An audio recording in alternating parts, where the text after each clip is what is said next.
What's up, guys? Welcome to another video.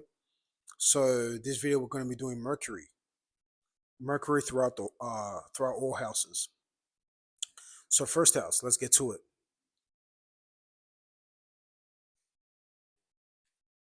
So having Mercury in the first house, um, that's your personality.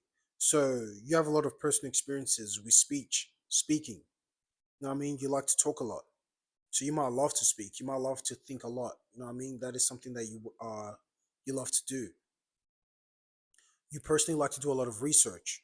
You know what I mean? You like to do a lot of thinking. You like to do a lot of public debating.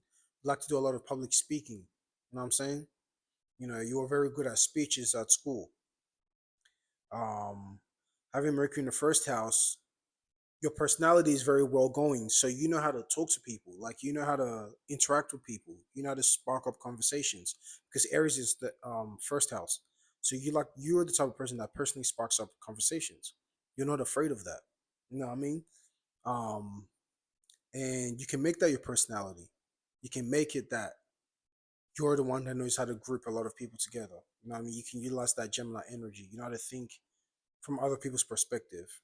You're a very good analyzer. You like to analyze a lot of things. You like to do a lot of research. You know what I'm saying? Having Mercury in the first house. You like to do a lot of learning too. You learn a lot. Having Mercury in the first house.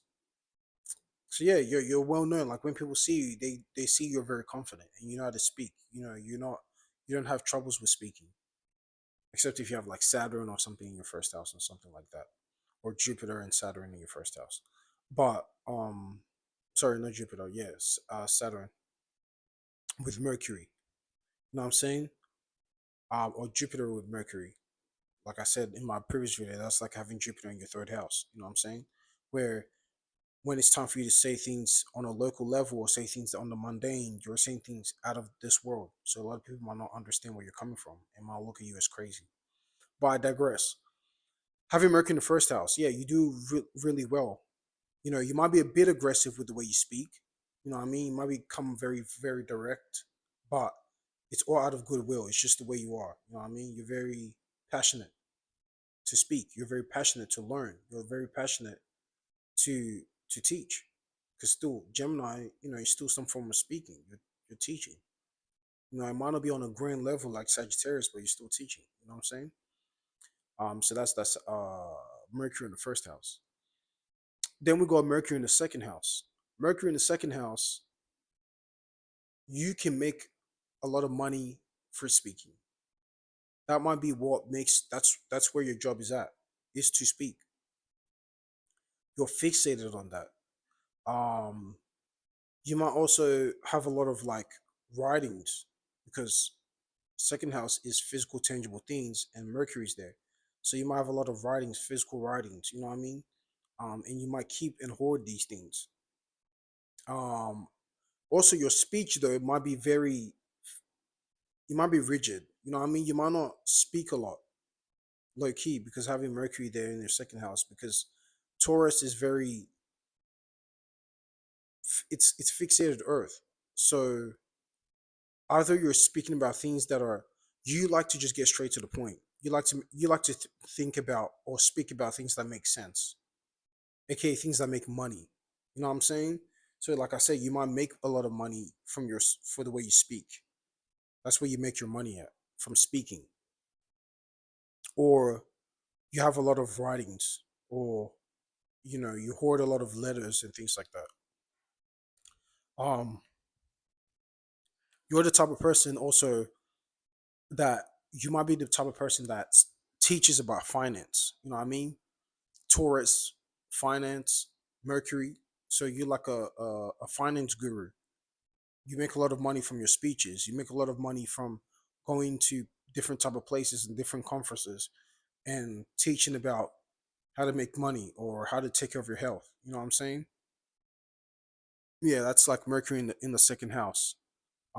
It's just sometimes you might be slow when you're speaking, so you might speak in a very slow um manner. Might not necessarily mean slow mentally, but just slow the way you speak. slow, and you like to practicalize things in your mind first before you say it out loud. You know what I'm saying? Does this make sense? And if it makes sense, then you say it. If it doesn't, you won't say it. You know what I mean? And you really like to just be fixated mentally on the things that gives you comfort, that makes you feel stable. That's the thing. Those are the type of things you like to give your mental thought to, not things that are chaotic. You know what I'm saying? Mercury in the third house. Mercury in the third house does well here.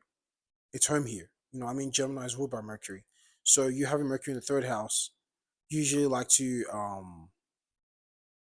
teach in terms of within your surroundings. So you might go suburb to suburb within your city or within your state, do some form of teaching, do some form of learning. You could also learn a lot from your phone because I realized phone has to do with your third house, even though third house has to do with your mind, but a phone is like a physical representation of your mind. So you might do a lot of teaching or learning through your phone. You might do a lot of teaching and learning through reading books. You know what I'm saying? Well, yeah, that's where you get your knowledges from and teaching also. And you also like to speak or communicate within your local surroundings and within your city. You know what I'm saying? Um, yeah, you think a lot. You know, you're within your mind, but you're very creative. You know, you could be a good poet. You can be a good author. You know what I'm saying? You can write a lot of songs and things like that. You know, a lot of artists, musicians are Geminis. So Geminis know how to do well with speech. They know how to communicate with others. They know how to communicate in a way that makes sense. You know, bring it in the third dimensional level. That's why it's the third house.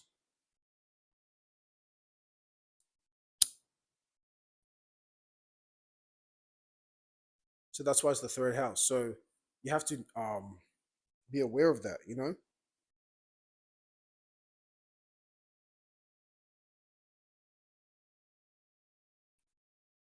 Yeah, Mercury in the third house, they do well here. So they love a lot of knowledge, wisdom. They think a lot sometimes. They overthink because Mercury, it's very fast. Mercury is very quick. So it's a lot of travel. They do a lot of traveling also within their city. They do a lot of commuting within their city, or they do a lot of thinking within their mind.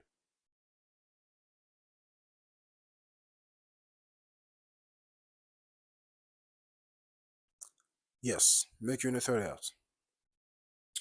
Yeah, and they're well known too within their city for speaking. Like they know how to communicate. They know how to make a lot of friends, and they have a lot of connection within their city and within their local surroundings. Mercury in the fourth house. Mercury in the fourth house. You like to speak a lot within your family. Like your form of communication is based on family, is based on the emotion.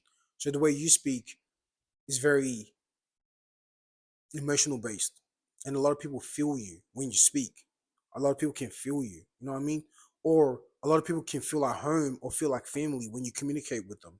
You know what I'm saying? Having Mercury in the third house. Or so when I say these things like Mercury in the third house and things like that, either you're doing these things to other people or they're doing it to you. You know what I'm saying? This goes vice versa when it comes to astrology.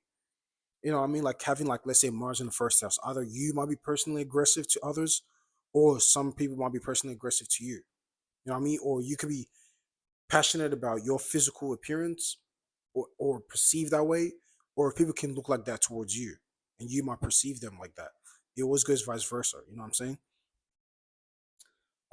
So having Mercury in the fourth house, your speeches or your thinking or your learning is usually when you're at home. That's when you speak the most. That's when you learn the most. That's when you communicate the most. Is when you're in your fourth house. When you're amongst people that feel like home. It doesn't even have to be blood relatives, but just people around you that make you feel at home, make you feel like family. That's when you want to communicate. Or that's when you learn the most. You know what I'm saying? Or when you are teaching or when you are speaking, you're always speaking based on your family and your experiences through that. Um, you might also like to teach a lot about philosophy and and different type of religion and things like that when you're speaking. It always has something to do with those type of things, or traveling. You know what I mean? Having Mercury in the fourth house. Sorry, it always has to do with like family. You know what I mean? Some form of emotional care. Having Mercury in the fourth house. You think a lot about your family. You think about a lot about your family members. You think a lot about your emotions. You think a lot about your emotional state. You know, um, the way you speak might come off or as emotional sometimes, overly emotional. So you have to learn how to control that. Having Mercury in the fourth house, you know, um, yeah. Trying to think if there's anything else with Mercury in the fourth house. But yeah, that's it. That's pretty much it. The way you speak sometimes might, yeah, it might come off emotional, but it might be something that people either feel or they don't feel you. Either they feel you or they don't feel you, and that's fine, you know. But you like to speak and communicate or learn things about your family, learn things about your home, learn things or speak to people that make you feel at home or feel make you feel emotionally comfortable. Mercury in the fifth house. You like to express yourself in a communicative way. You know what I'm saying? So the way you express yourself, you might you might talk a lot. You know what I mean? But that's just how you are. So the way you might express yourself, the way you like to show that you're having fun is by speaking. So you could you could do like poetry slam. You know what I mean? Something like that. Mercury in the fifth house. Your form of expression is like poetry slam. You know what I mean? Um, what else? Your creativity must have some form of speech to it. You know, oh yeah, you could be like a voiceover. You know, people that make money off voiceovers, like cartoons and movies like that. So you might be that might be your form of expression in the fifth house. You love to do that. You like to be behind the curtains, but you like to speak for the characters in movies and TV shows. That's Mercury in the fifth house. You know, you might manifest a lot of children who are very intelligent. Also, you know, having Mercury, very logical, intelligent children. Um, what else? Mercury in the fifth house. Yeah, your form of entertainment, your form of expression, your form of creativity has to do with speech. There's some form of speech or communicating. Like when you go on dates and things like that, you really like to speak to people before anything else. You like to really see, are these the type of people I want to express myself to um when I'm communicating with them or not. No, I mean you want to be center stage when it comes to your speech. You know what I mean? So you like to do a lot of public speaking. You know, a lot of public speaking. Yeah, you like to do stuff like that. Or you like to do a lot of writing. You know what I mean? Like comic books and stuff like that.